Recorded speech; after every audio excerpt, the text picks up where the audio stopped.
All right, we left off the last section with the TRSAs, TRSAs, Terminal Radar Service Areas.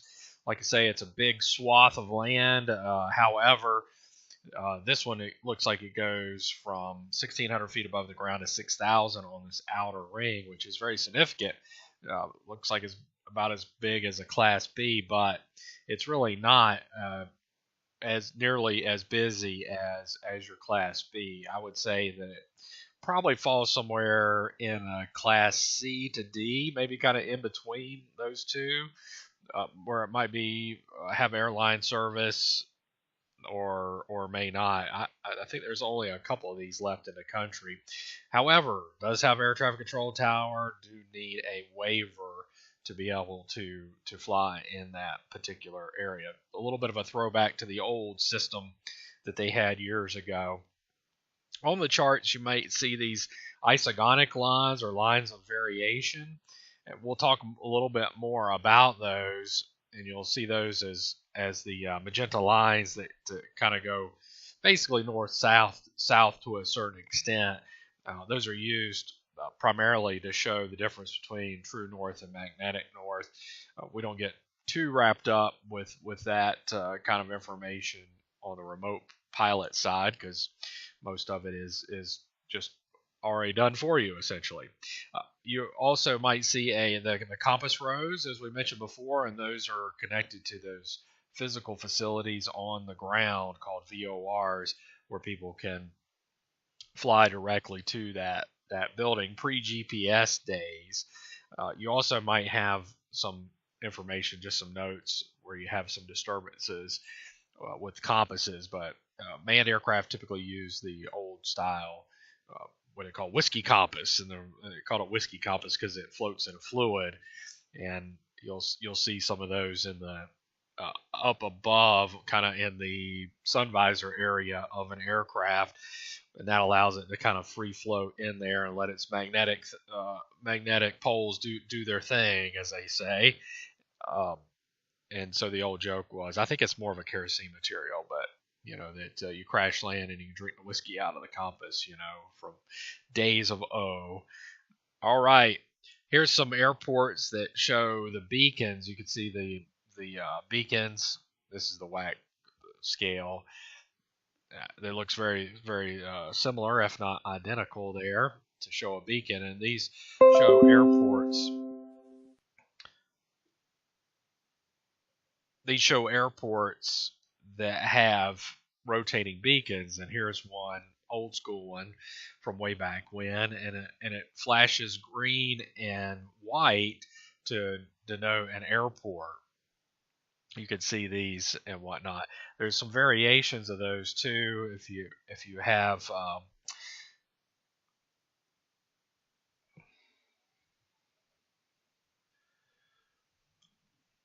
and there are other types of rotating beacons to denote other than civilian airports. Like we said, civilian airports are white and green flashes of light. They can be seen for a pretty good distance. Flashing white and yellow is a seaport or water airport. If it's white, yellow, and green, it denotes a heliport. And then if you have two quick flashes and alternating green, this is showing that it's a military airport.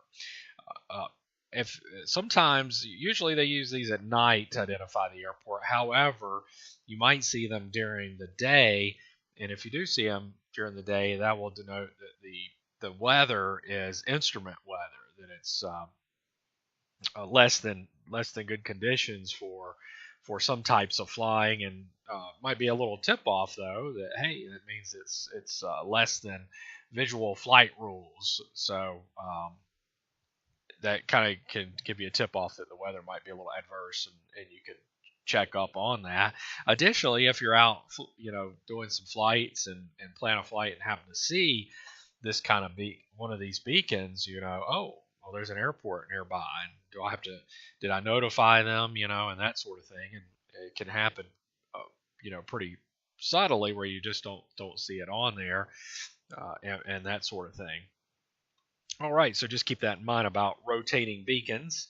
You also have obstructions thought it was a pretty cool picture here. High intensity obstruction lights, and you can see on the charts the different ones. If it's less than 1,000 feet, it kind of has a small look there. If it's greater than 1,000 feet, it has a little bit taller look. You can also see there's wind turbines. I was out in Oklahoma, the state of Oklahoma, and through parts of Texas. So you can see through that area lots of these wind turbines, and they do have these flashing lights on them. I was driving through on I-40 through Oklahoma, and I was like, noticed these at night just flashing. I was like, wow, this is pretty crazy. I really didn't know what it was, until I got really close to it, and I never had seen that many. I hadn't seen any of the wind turbines up close like that, and so many of them in one place. Speaking of, if you have a group of these wind turbines or obstructions, they'll kind of group those together. Additionally, if there's a group of them, they might just point out the highest of, just because there's a high concentration of those as well. This is a small antenna with the larger antenna there, and then two large antennas together, you can see. All right, here are a little bit closer look at some examples of obstructions. You can see that this one is 1,473 feet AGL, and then in parentheses is the above ground level figure, so 394 feet. There are provisions where you can fly around an antenna and still be legal. So the regulation, shows that you can actually, if you're doing like an inspection on the antenna, go 400 feet above that. There was a little confusion because it said that you could do like aerial platform kind of thing, and there was some confusion associated with that, but it is legal to go 400 feet above. This one is 3,368 feet, but that's MSL, so that's what the pilot in a manned aircraft would read on the altimeter, or it's 1,529 feet above ground level. And you can also see the wind turbine examples and then the groupings. So they'll take the highest of the groupings and put that one in there. So this one's 4977 MSL, but it's 1,432 feet AGL, so it's above 1,000 feet, and it's isolating this particular one as the large one of the group. All right, and the same goes for this as well, and then your groupings of wind turbines. So you might be thinking, well, a lot of this doesn't apply to me, as far as, it's not very useful because I'm flying below 400 feet and whatnot. However, it can be helpful if you're talking to a customer about a project, in the area that you're unfamiliar. You could use the chart as sort of a little bit of a recon of perhaps some obstacles in the area, and it will show a chart will show power lines, typically these larger power lines on the chart, as well as any antennas and that sort of thing. So it might be nice to know that you have several obstacles to contend with, and two, you got to be really careful flying around these. It can pretty much fry your drone if you're not careful. As I mentioned, we have groupings of wind turbines, and they usually have these wind turbine farms, like I was referencing in Oklahoma that I saw. So what they'll do is they'll take the tallest one and do the MSL altitude, but they might not have had the opportunity to go out and specifically identify that particular wind turbine there. We put all the various things about charts together so far, and this brings us to the point of figuring latitude and longitudes. There's a lot of questions, I say a lot, but a few questions related to that, and the importance of it is knowing your specific location to be able to know what the airspace is in the area you'll be operating, and also to relate to air traffic control, where you will be operating as well. So if you get a waiver to fly in the airspace, they might ask the lat long or a distance from their VOR, their navigation facility, or what have you. There's a few options there. You may have studied this in school, so if you remember, you have a lines of latitude, so they go around the equator area, and they get greater in number as you go north. I know this shows Africa and Europe and whatnot. Just keep in mind the questions are centered around North America or the U.S. specifically. So you can see the number figures get greater as you go north in latitude. Then you have longitude. So the memory aid, it's a long line here that longitude goes. And also the numbers get bigger as you go to the west. So remember, lines of longitude get greater to the north and then greater as you go west. If you'll kind of keep that in mind, it will help you answer those questions about latitude and longitude. Here is a graphic from the testing material, and you could see 37 here on the line of, that's the line of latitude. Then you can see another figure, 76 on this, referencing this line, which is your line of longitude. What you want to do though is keep in mind a couple things. The little tick marks stand for seconds. So there's 60 seconds, like think about a minute. They do the values in minutes, and there's 60 minutes in an hour. So you can keep that in mind as far as when you're calculating this. The guide you on latitude and longitude calculation is, you would think if this is, for instance, 76, remember the numbers go up as you're going west, they go up as you're going north. That's important to remember.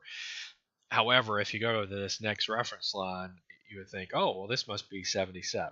That's not the case. This is 76 and 30 seconds over here. So each little tick mark there is 1 minute of time, and that's how you do the cross calculation, essentially. So if this is 37, remember the numbers get greater to the north. So this would be 3630. And then 36 is somewhere down here. That's a sort of a got you when it comes to calculating latitude and longitude and whatnot.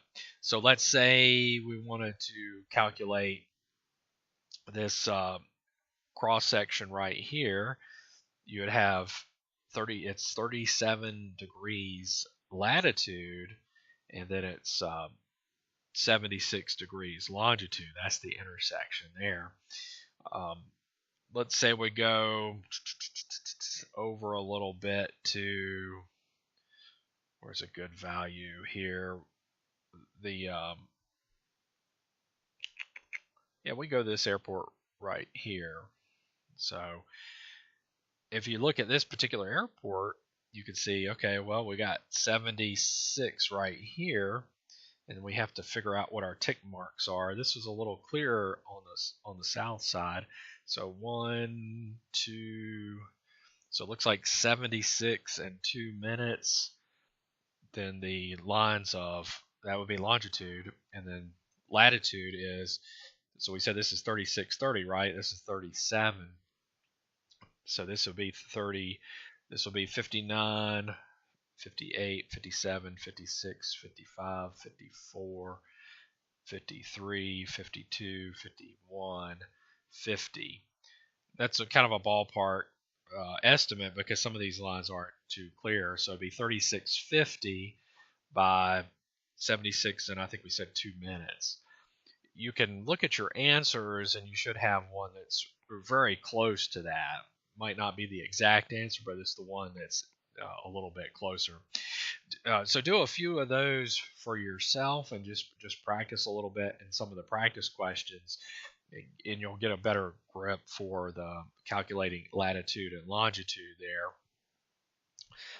But having said that, you don't kill the messenger, because you have the Before You Fly app, and that's an app that the FAA has produced to help drone pilots figure out their latitude and longitudes, and also if there's any airspace issues in the area.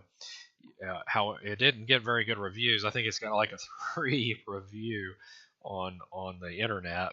However, I've used it a little bit. It's got some shortcomings, but it is useful at the same time. You can see here, this particular pilot, you can see that there's an airport in this area, and there's a lot of airports here. One of the probably frustrating things a little bit is, like we said before about airports, is there's a lot of different types of airports. There's some that are just grass strips, and they'll show up just as predominant as the other airports do, like LAX or San Francisco here. And that's kind of strange in a certain respect, because they are different types of airports. Here's a kickoff to one of the questions that you'll see here, Figure 21. It'll give you a latitude and longitude, and you have to calculate that and then see what airport falls under there. But the good news is that you have a lot of what do you call it? For manned aircraft, they have a lot of airspace parameters as far as cloud clearances and whatnot. And this is all we really have to be concerned about as far as unmanned operations. You have to be 2,000 laterally from a cloud, 500 feet below from a cloud, and then 3 statute miles slant range distance. And slant range is just basically kind of looking out, as we say in the South, over yonder to check that out. Also wanted to bring up flight restrictions. I'm a big fan of the FAA version. Going right to their website and look up graphic TFRs that will show you on a map, a graphic map, where they're at, instead of just sort of a word text kind of thing. And then you could click on those and see the times of operation, which one it covers, and what type it is. So there's VIP, security, air shows. And here's one that you can see. It gives you the better details, and it kind of highlights the affected areas. You could kind of see it gives you a radial and degree from a VOR navigation facility. You can see specifically where it's at, the distance from it. But I really like the graphic pictorial there. And typically they'll have who is in control of that to give you a chance to get up with them if you want.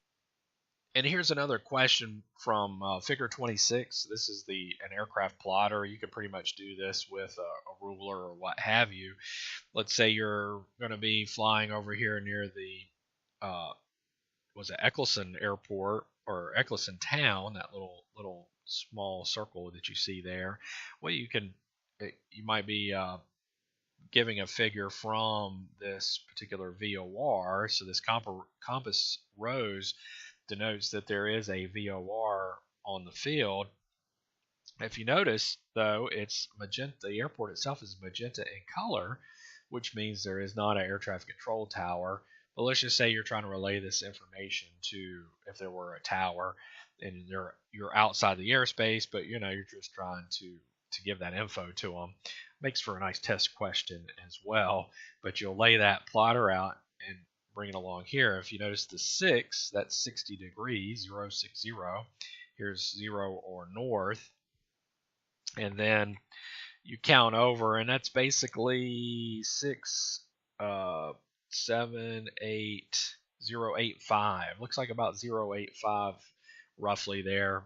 And then what is the mileage?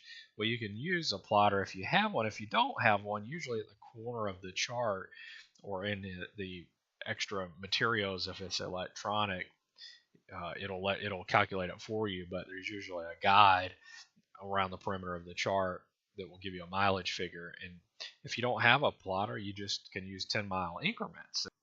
Another question that might be asked are particulars about the airport that you're going to be operating around and what have you. This is Lincoln Airport.